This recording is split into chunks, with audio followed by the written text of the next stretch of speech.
There's something interesting that I want to talk to you guys about today. Hi, everybody. My name is Abby. I want to discuss the one potential problem in Marvel Rivals. That is something that's being discussed around the entire community. I think a lot of bigger content creators are pointing out as well. And that is that why are there so little tanks and so little supports coming to the game rather than duelists? So in Marvel Rivals, in case you don't know, the tanks are called vanguards, the DPS heroes are called duelist, and the supports are called strategists. Now, the devs have come out and kind of given a statement on this. They have said that in the DPS role, there are going to be specific hybrid like characters that will basically, in translation, what they were trying to say, and if I can break it down in my opinion, is they were trying to say that there's going to be a little bit of a bruiser archetype in the duelist role. Now, I think that's quite interesting because, to be fair, there is a direction of when we turn to Overwatch, we have characters like Doomfist, we have characters like Roadhog, who are not necessarily, let's say, a traditional tank gameplay style, but they're more of just a fat DPS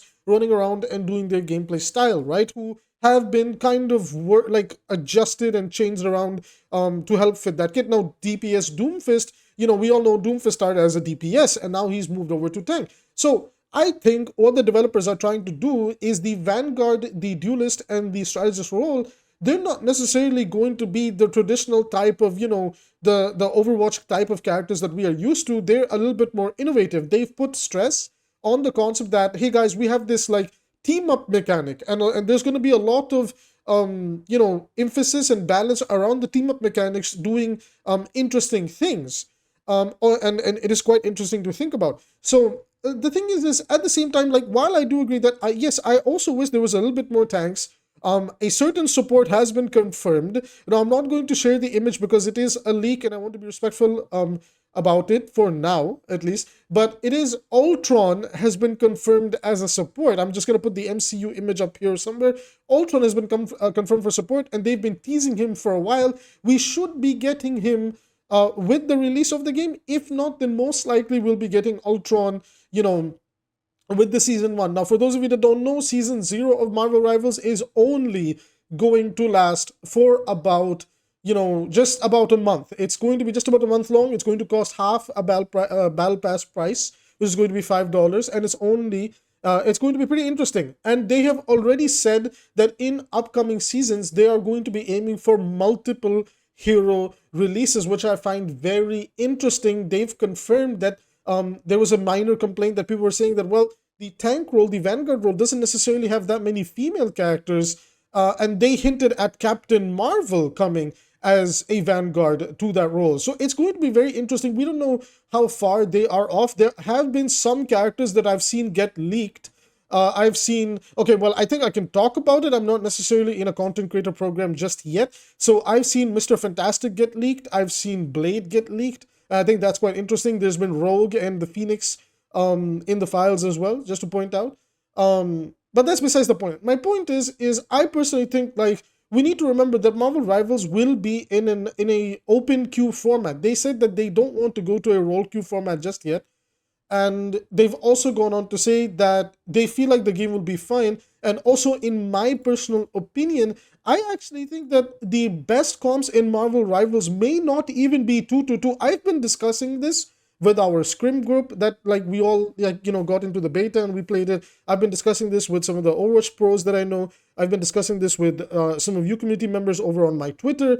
And, the more I kind of think about it, the more I'm coming to the conclusion that, I feel like we have too much of an Overwatch-esque lens on our eyes, and we are not necessarily looking at it from just an individual point of view. Does it suck to only have one tank on your team? Yes, but are there sometimes tanks that can work 100% by themselves? Yes, I think Venom is a shining example of that. Hulk has been reworked. Penny Parker has been reworked. We don't know how they play fully just yet. And I've had multiple matches where when I was playing in the alpha and the beta, I could solo tank as Doctor Strange against multi-DPS comps and make it work. Granted, I had to play a lot more reserved and safe, but I could still make it work. So I definitely think, we should be keeping an eye on, certain compositions and certain changes that are going to be coming to the game.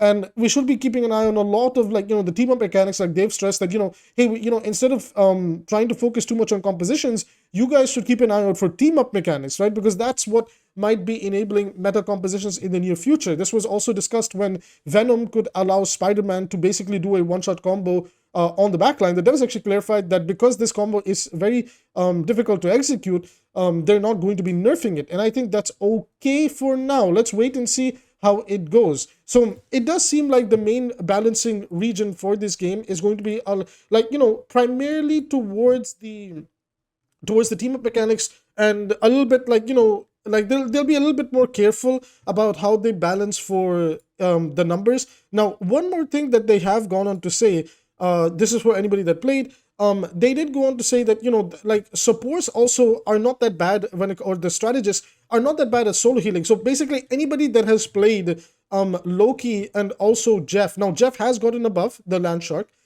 Jeff has gone above to his healing numbers, if I'm not mistaken. And at least in the alpha and beta that we played, Loki could solo heal very, very well. And from what I'm reading for Ultron's kit as well, I think Ultron is going to be able to solo heal very, very well as well. Granted that you're going to have to take much faster team fights with these characters in order to not get locked into a sustainability fight and try to explode with the damage.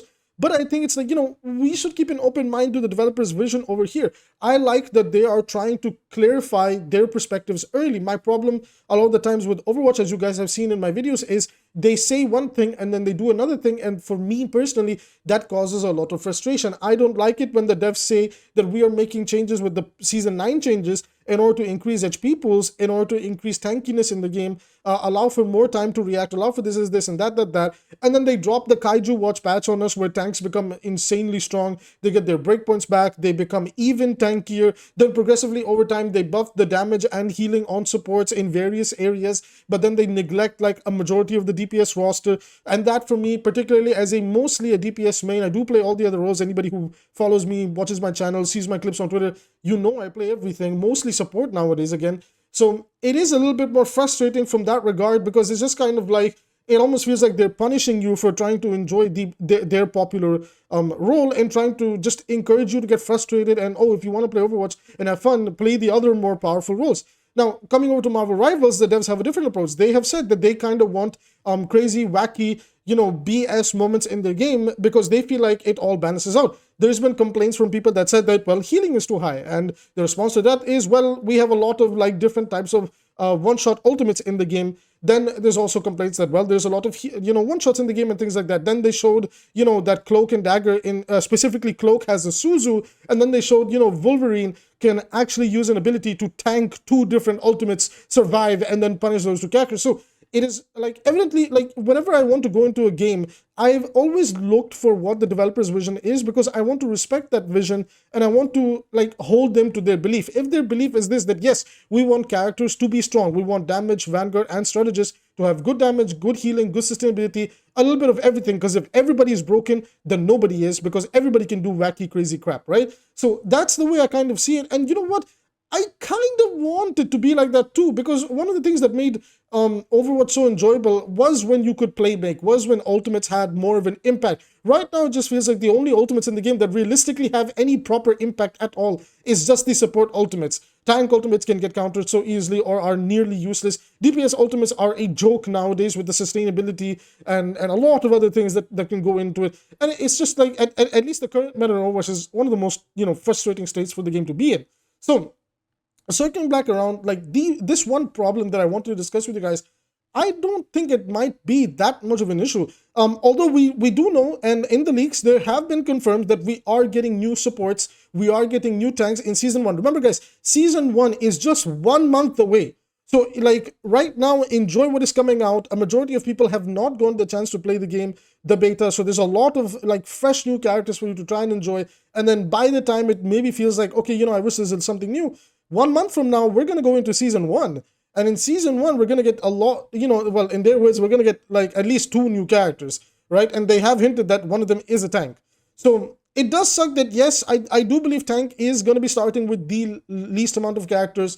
I do believe supports have 1 character more than them, and then DPS has the rest. But again, if we apply the logic that, oh, well, the Roadhog and the Doomfist of these games are actually going to be in the DPS roster. Like, we've always suggested that, well, why don't we move Roadhog to DPS? Why don't we move Doomfist back to DPS? Why don't we put May and Tank? I think they actually take that type of gameplay style and commit to it and do it, right? Because some people say things like, that Doctor Strange unironically could have been a DPS, although they made him a tank, right? Because of the whole like Mandala's disc thing, serving as a shield. So I think it's interesting. I think it's very interesting. I want to give the game a chance. I do really enjoy it.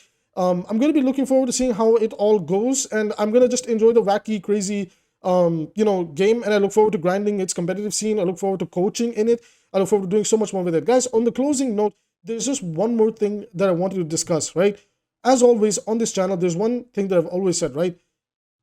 Marvel Rivals is very healthy for Overwatch because it is going to be competition, and if Blizzard still cares or respects that game, or in this case even Microsoft, they're going to do everything possible to try and make Overwatch a better version of itself. Or like the new Marvel Rivals monetization features that they've announced and how they're pricing their skins is actually pretty damn fair. They're very upfront about it. They're going to let you make you back your money, I think, if I'm not wrong, from what I've seen from the screenshots.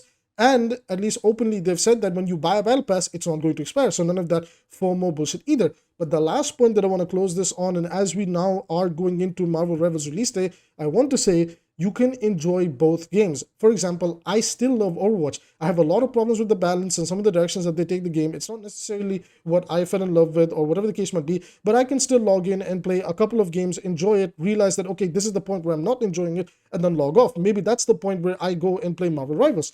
Similarly, I do enjoy Marvel Rivals, and then when I feel like Marvel Rivals is getting a bit too silly for me, I'm going to go and play something with a little bit more focus on, well, whatever we call balanced the Overwatch that is now. So then I'll go and maybe play some Overwatch or Fortnite or League or whatever I feel like playing. My point is, at the end of the day, we're consumers, and at the end of the day, as gamers, we're just winners because it's always good to have more healthy options. I look forward to seeing what Marvel Rivals becomes. I hope they do a good job of managing this game and its future, and I look forward to see it becoming a mainstay in the bigger household names like Apex, Fortnite, League, Overwatch, etc., etc. So with that being said, everybody, I will see you guys in the next video. As always, check out the Marvel Rivals channel over here. I don't want to clump up Marvel Rivals videos on the Overwatch channel, so if you guys want to check out the Marvel Rivals channel, check it out over here. I greatly appreciate it. With that being said, see you in the next video.